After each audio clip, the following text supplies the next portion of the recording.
اعوذ باللہ من الشیطان الرجیم بسم اللہ الرحمن الرحیم خیر الناس من ينفع الناس او کما قال رسول اللہ صلی اللہ علیہ وآلہ وسلم سبحانک لا علم لنا الا ما علمتنا انک انت العلیم الحکیم صدق اللہ مولانا العظیم۔ محترم سامعین و ناظرین، السلام علیکم ورحمۃ اللہ وبرکاتہ۔ امید ہے ایمان و صحت کی بہترین حالت میں ہوں گے۔ آج انسانی زندگی سے متعلق ایک ایسی راز بتانے جا رہا ہوں کہ نہ آپ نے پڑھا ہوگا اور نہ سنا ہوگا۔ عزیزان من، جیسے کہ آپ جانتے ہیں کہ حضرت آدم علیہ السلام سے کروڑوں سال پہلے اللہ تعالیٰ نے چی کی پیات یعنی گرمی، سردی، خشکی، تری، روشنی یا صفائی، اندھیرا یا سیاہی کو مد نظر رکھتے ہوئے چی ہی دنوں میں ترتیب دے کر بشمول انسان جملہ جانداروں کے لیے ایک سازگار ماحول مہیا کیا۔ اس کا بیان ثبوت اس سے اور کیا ہو سکتا ہے کہ خالق کائنات خود قرآن پاک میں فرماتے ہیں وَقُلْنَا آدَمُ اسْكُنْ أَنْتَ وَزَوْجُكَ الْجَنَّةَ وَكُلَا مِنْهَا رَغَدًا حَيْثُ شِئْتُمَا وَلَا تَقْرَبَا هَٰذِهِ الشَّجَرَةَ فَتَكُونَا مِنَ الظَّالِمِينَ۔ القرآن پارہ نمبر 1 سورۃ البقرہ آیت نمبر 35۔ سامعین محترم، یہ حقیقت اظہر من الشمس ہے کہ آج سے تقریباً 7553 سال پہلے حضرت آدم علیہ السلام کو کائنات کی اس مٹی ہی سے پیدا کیا جس سے مذکورہ کی پیات حضرت آدم علیہ السلام کو منتقل ہوئی اور اس سے نسل در نسل تاحال منتقل ہوتی جا رہی ہے، اور انہی چی کی پیات کی بدولت جس طرح کائنات کا نظام روا دواں ہے،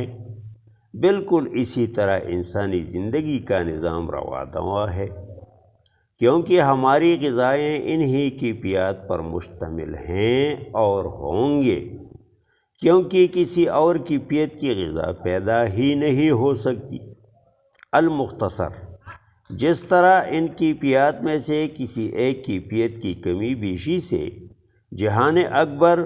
یعنی کائنات کا نظام متاثر ہوتا ہے، بالکل اسی طرح جہان اصغر یعنی انسانی زندگی بھی متاثر ہوتی ہے۔ محترم سامعین و ناظرین، ویسے تو جہان اکبر یعنی کائنات، جہان اصغر انسان اور تمام جانداروں کی زندگی کا انحصار ان ہی کی پیات پر ہے، جن میں سے ہر کی پیت کے ساتھ متعلقہ اخلاط، ہارمونز، انزائمز، وٹامنز،